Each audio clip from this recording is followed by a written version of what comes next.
네, 이어서 조금 전 댓글 조작 혐의로 2심 재판을 받은 김경수 경남지사 관련 소식 전해드리도록 하겠습니다. 자, 최영일 평론가님, 네. 2심 재판부가 재판 결과를 내놓았는데 선거법은 무죄가 나왔어요. 근데 맞습니다. 댓글 조작 혐의 관련해서는 예. 실형 2년.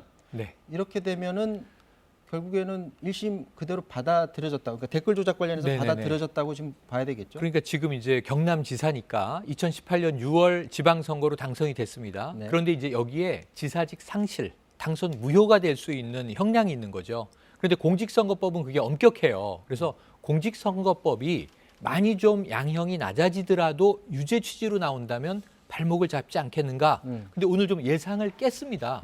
왜냐하면 먼저 나온 속보가 공직선거법은 무죄. 저도 그거 보고서 네. 무죄인가 그렇게 생각을 그러면 했어요. 전체 무죄라고 생각했던 게 왜냐하면 업무방해예요. 댓글 조작이라고 하는 게 이제 결국은 포털에 대한 업무방해 혐의인데 네. 이 혐의가 유죄로 인정되고 자 드루킹 측이 그러면은 댓글 조작을 도와주고 그 대가로 자, 오사카 총영사를 달라. 그건 어렵고 센다이 총영사를 가져가라. 라고 제안을 했다는 게 문제예요. 공직선거법은 저 관직을 주고받으려고 했다는 거예요. 대가를 네. 지방선거에서 도움을 주려고 하는 전제로. 그런데 문제는 이 두 번째는 깨졌는데 그럼 업무방해는 당연히 무죄로 흘러가지 않겠는가라는 예상이 그때 나왔어요. 그런데 보니까 업무방해는 유죄로 인정됐고 그리고 1심에서 이 업무방해가 실형 징역 2년이었습니다. 그대로 유지가 됩니다. 양형이 떨어지지도 않습니다. 물론 뭐 어차피 징역형이면 공직은 위험한 상황이지만 뭐 징역 1년에 집행유예 3년도 아니고 그냥 2년 실형이 그대로 선고됐거든요. 그러면서 나온 이제 재판부의 이야기는 뭐냐면 가장 핵심적인 내용. 김경수 지사가 드루킹의 산채에서 이 킹크랩이라고 하는 것에 시연을 참관한 것이 명백하게 인정된다. 이게 쟁점이거든요. 근데 재판부는 그 시연을 참관했다. 이게 이제 지금 정황상 인정된다. 따라서 유죄로 인정이 된 것입니다. 자, 김경수 지사가 오늘 재판을 끝난 다음에 입장을 내놨다고 하는데 한번 보도록 하겠습니다. 법원의 판단은 존중합니다. 하지만 저로서는 도저히 납득할 수 없는 판결입니다. 진실의 절반만 밝혀진 셈입니다.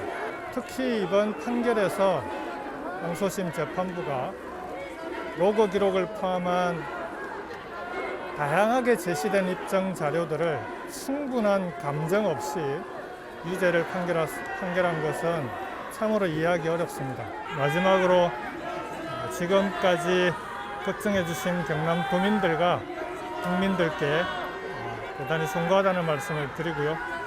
절반의 진실이 밝혀질 때까지 흔들림 없이 도정에 임하도록 하겠습니다. 자, 이제 복귀를 해보도록 하죠. 김경수 지사의 그 법정 공방, 애초에 시작된 게 드루킹 네. 김동원 씨에서부터 먼저 문제 제기를 네. 하면서 이게 시작이 됐잖아요. 맞습니다. 그러니까 이게 처음에는 참 희한한 게 지금 추미애 법무부 장관이요. 민주당 당대표 시절에 네, 자당에서 문제 제기를 문재인 했어요. 정부에 대한 비판 댓글이 조작되는 것 같다. 이거 좀 수사해야 되는 거 아니냐라는 문제 제기가 되면서 파다 보니 정말 이 드루킹 일당 경공모라는 이름인데요. 경제적 공진화를 위한 모임의 준말인데 이러한 조직이 매크로를 돌려서 댓글 조작을 한다는 게 확인이 됐어요. 네. 그리고 특검까지 만들어져서 수사를 하다 보니 불똥이 엉뚱하게 김경수 지사에게 튄 것이죠. 네. 당이 드루킹과 관련을 하던 당시에는 이 국회의원이었습니다. 그런데 이제 이 2017년 대권 이후에 이제 여당 의원이 된 거죠. 근데 이런 상황에서 이 드루킹 일당이 정부의 우호적인 기사들을 이게 내용은 어떻게 되냐면 7만여 개의 기사에 100만여 개의 댓글이 달렸는데 여기에 8,800만여 개의 좋아요를 눌러서 순위를 조작했다는 혐의인 거예요. 네. 그런데 이 김동원, 드루킹은 별명이고 본명이 김동원인데 유죄 판결 받았습니다. 3년 실형 복역 중인데 이 상황에서 김경수 지사가 이 댓글 조작을 공모하고 지시한 혐의가 있다. 해서 이제 김경수 지사에 대한 특검의 수사가 이어졌고 결국은 텔레그램에서 많은 이제 이 주고받은 메시지들과 더불어서 핵심은 2016년 11월 9일에 산채에 가서 이 킹크랩이라는 매크로 프로그램의 시연을 보고 그것을 알고 나서 그것을 써라라고 하는 허락, 승인, 지시를 했는가가 핵심이었거든요.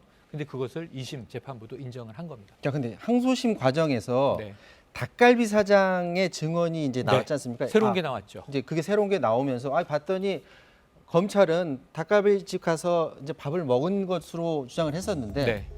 그게 아니라 포장해 보니까 포장해서 가져갔다. 그래서 네. 이제 김경수 재판의 흐름을 지사 봤을 때는 측에. 그러면 네. 검찰의 주장이 흔들리니까 김경수 지사 쪽으로 유리해지는 것 아닌가 이렇게 얘기를 네. 했는데 이게 큰 영향을 주질 못했나 봐요. 그러니까 이 영향을 주지 못했습니다. 그러니까 하나는 특검이 제시한 타임라인과 김경수 지사 측의 당일 밤의 타임라인이 달랐어요. 네. 근데 이 김 지사의 주장은 포장해 와서 15인분의 닭갈비를 산치에서 함께 먹었기 때문에 시연을 따로 볼 시간은 시간이 존재하지 없었다. 않는다. 왜냐하면 9시 15분에는 떠났고 그건 확인이 됐고요. 네. 그다음에 이 네이버 로그 기록을 통해서 시연을 본 시간은 전자적으로 특정돼 있습니다. 네. 한 그런- 20분 네. 정도 그런데 있더라고요. 특검의 주장이 뒤집어진 게 닭갈비집 사장이 증언을 했죠. 지금 영수증을 보니까 테이블 번호 25번 이건 가공의 테이블이므로 포장이 맞다.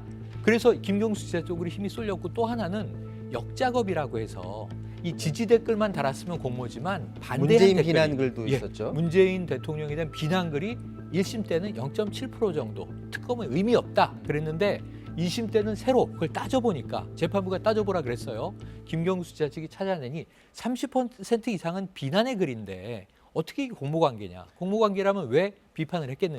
그런데 재판부는 네. 그럼에도 불구하고 공모를 한 것으로 본 거네요. 새로운 증거에도 불구하고 시연을 참관한 것은 명백히 맞다. 인정된다. 그러니까 이 닭갈비집 사장의 증언과 이 타임라인의 번복과 그리고 이제 이 역작업에 대한 새로운 증거는 크게 영향을 주지 못한 것 같습니다. 자, 김경수 지사 측이 대법원에 상고하겠다고 한 거죠. 상고를 합니다. 그러면 당연히 하죠. 어떻게 일정이 어떻게 될까요? 그러니까 일정은 시간이 좀 걸릴 수밖에 없는데 그나마 오늘 김경수 지사가 지켜낸 것은 법정 구속되지 않았다는 거 또는 이명박 전 대통령처럼 법정 구속은 아니지만 다시 재구속하지 않고 보석 상태가 유지되는 상황에서 도정에 임하겠다고 했고요. 도지사 직무를 수행하면서 이제 최종심을 거쳐야 되는데 여긴 법률심입니다. 그래서 대법원에서는 1, 2심의 법리적인 적용에 문제가 있느냐 없느냐를 우선 볼 것이고요. 만약에 무죄인데 이걸 유죄 취지로 판결했네 그러면 파기환송되겠지만 사실은 김경수 지사는 1, 2심 모두 실형이 유지되는 유죄였기 때문에 대법 싸움에서 굉장히 힘겨울 것으로 예상이 됩니다. 네, 김경수 지사의 재판 과정에 관심을 가졌던 것은 유력한 차기 대선 네. 후보군이었었기 때문인데 어쨌거나 이번 판결 때문에 차기 대선에는 출마하지 못할 가능성이 상당히 높아졌습니다. 대법 판결까지 지켜봐야 되겠죠. 자, 지금까지 최영일 평론가와 말씀 나눴습니다. 말씀 고맙습니다. 고맙습니다. 네, 지난 2주간 코로나19 신규 확진자 평균이 100명을 넘어섰습니다. 수도권 증가세가 계속되면 거리두기 1.5단계로 격상하는 걸 검토한다고 합니다. 휴일 즐기시더라도 코로나 방역에 유념해야겠습니다. 사사건건 마치겠습니다. 고맙습니다.